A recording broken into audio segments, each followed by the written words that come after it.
हरि ओम। ये श्रेष्ठ आदमी पूज्य जनों, मेरे कहीं यजमानों मेरे से प्रश्न कर दिया कि पंडित जी थोड़ी एक प्रश्न दक्षिणा के ऊपर बनाए कि पंडित जी की दक्षिणा कितनी होनी चाहिए। तो मैंने बोला पूज्य पर पहले तो आप दक्षिणा को समझिए, दक्षिणा है क्या।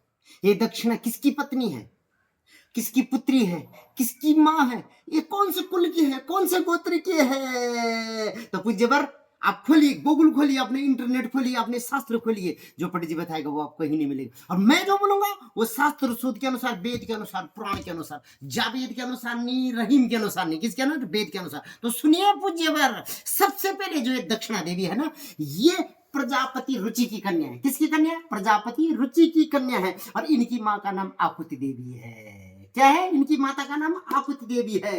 ये प्रजापति रुचि ने और आकुति देवी ने अपनी कन्या जो थी ये किनको दे दी, किनको ब्याह कर दी, यज्ञ नारायण भगवान को।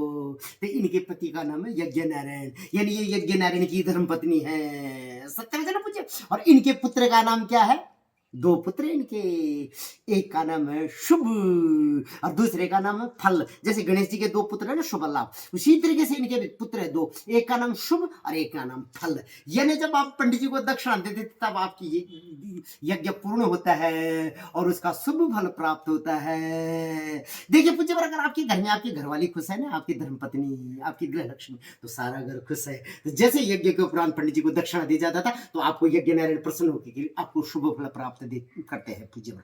लेकिन अब आगे जो पूज्य पर सुन लीजिए, सुनिए पूज्य पर कि बोलिए पंडित जी आज तक किसको मिले इस यज्ञ का परिणाम। तो मैंने बोला देखिए पूज्य पर, राजा दशरथ ने पता कितनी शादी की, 730। आपको तो तीन ही पता है, कौशल्य, कैकेयी, सुमित्रा, है ना। लेकिन चारों वर्ण की, चतुर्वर्ण की एक कन्या, एक देवी वहां पर और थी। तो ये चार पत्नियां थी और 730 अनुक्ष पत्नियां थी। लेकिन राजा दशरथ को पुत्र कहां से मिले पता, पुत्र कामेष्टि यज्ञ कहां से मिले, यज्ञ से।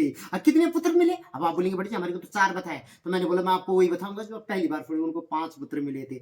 हाँ या ना, 4 तो राम लक्ष्मण भरत शत्रुघ्न थे, पर एक पुत्र और था, वो फिर कभी बात है। तो राजा दशरथ को 5 पुत्र यज्ञ से मिले, द्रौपदी यज्ञ से निकली, निकली कि नहीं निकली, रावण को 10। अब हम फूल भगवान को क्या चढ़ाते, फूल चढ़ाते ना, रावण सीधे क्या चढ़ाता था, अपनी गर्दन चढ़ाता था। रावण को 10 सरकार से मिले यज्ञ से। और यज्ञ से यज्ञ नारायण प्रसन्न होते हैं और मेघदूत आते, घनश्याम आते और क्षितिज मंडल पे बरसते और तब हमारी फसलें तैयार होती है। सत्य में चला पूज्य पर।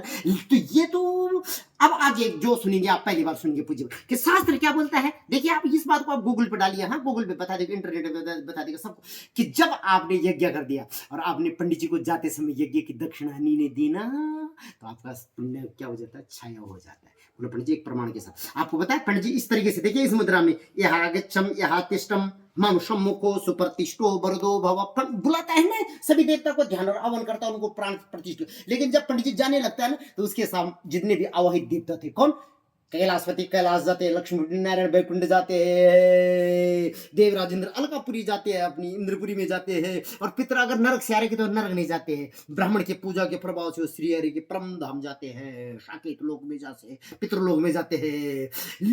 जाते कि नहीं जाते पूज्य। और आपके घर में किसको छोड़ जाते हैं, गणेश, ताकि गणेश आपका मंगल करे और विघ्नों का हरण करते और लक्ष्मी आपके अंदर के भंडारे भरे। लेकिन आपको झटका लग जाएगा कि अगर आप पंडित जी को दक्षिणा नहीं देते ना, तो आपका पूजा का सारा पुण्य फल क्या हो जाता है, क्षय हो जाता है और उसका पुण्य फल देवराज इंद्र ले जाता है। तो आप बोलते होंगे कहीं कि पंडित जी ने मांगा नहीं। आप बोलता है शास्त्र बोलता है अगर पंडित जी ने मांग यानी कि साढ़ा हक इत्थे रख, यानी मांग दिया तो पंडित जी का पुण्य फल क्षय हो जाता है। और अगर आप नहीं देते तो आपका पुण्य फल क्षय हो जाता है। तो कहीं ये गलती से आपसे नहीं, क्योंकि कई पंडित जी होते हैं जो पुरोहित यानी संपूर्ण हित, आपके हित में संपूर्ण करते करते और उनको मांगने में वो लग जाती है कि मेरे शास्त्र के अनुसार नहीं जाऊंगा, अपनी वृत्ति के अनुसार नहीं जाऊंगा, तो वो नहीं मांगते। तो कहीं आपसे होती नहीं रही क्या गलती। अब आखिरी प्रश्न पर कि कितनी दी जाए, पूज्य पर शास्त्र बोलता है कि श्रद्धा से, पहली श्रद्धा से, दूसरा भक्ति से और तीसरा सामर्थ्य से, ब्राह्मण की प्रसन्नता के लिए। और उसमें भी पूज्य पर अगर आपकी सामर्थ्य कम है फिर भी आपने ये देखना है कि एक दिन का ब्राह्मण परिवार में 3 टाइम का चूल्हा, यानी ब्राह्मण परिवार एक दिन का जिसमें भरण पोषण हो सके उतनी दक्षिणा आपको देनी ही देनी है। और उससे ऊपर जितनी आपकी श्रद्धा है, भक्ति है और सामर्थ्य है। तो पूज्यवर कैसे रही प्रस्तुति, अगर कुछ भी हो तो आप कमेंट इसमें लिख सकते हैं। और अगर आपको लगता है कि पंडित जी ने प्रस्तुति अच्छी दी है तो मेरे को जरूर दक्षिणा देना, लेकिन मैं दक्षिणा में आपके हीरे मोती सोना चांदी नहीं मांगूंगा ना। मेरे को लक्ष्मीपति नारायण का बैकुंठ धाम से, न कैलाशपति कैलाश इंद्र के अलकापुरी से। लेकिन अगर आप कुछ देना चाहते हैं पूज्य वर,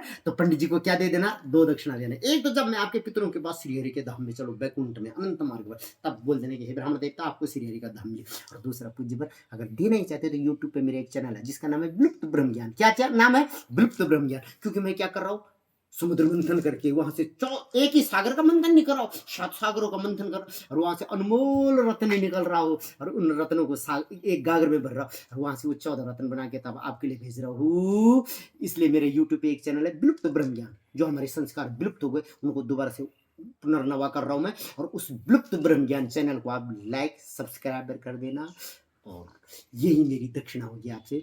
पुनः बोल लो क्या, विलुप्त ब्रह्म ज्ञान, इस चैनल को लाइक सब्सक्राइब। इन्हीं मंगल कामनाओं से हरि ओम नमो नारायण। सबका यही विधि हो कल्याण, और सर्वे भवन्तु सुखिनः। और सबका कल्याण हो, लेकिन पहले उनका कल्याण हो जो इस परिस्थिति को देख रहे हैं, इनको इधर उधर यत्र सर्वत्र अपने कुटुंबीजनों में भेज रहे, ताकि हमारे ये संस्कार जो है विलुप्त न हो जाए, और आपसे भी ये त्रुटि न हो जाए। इन्हीं मंगल कामनाओं के साथ हरि ओम नमो नारायण।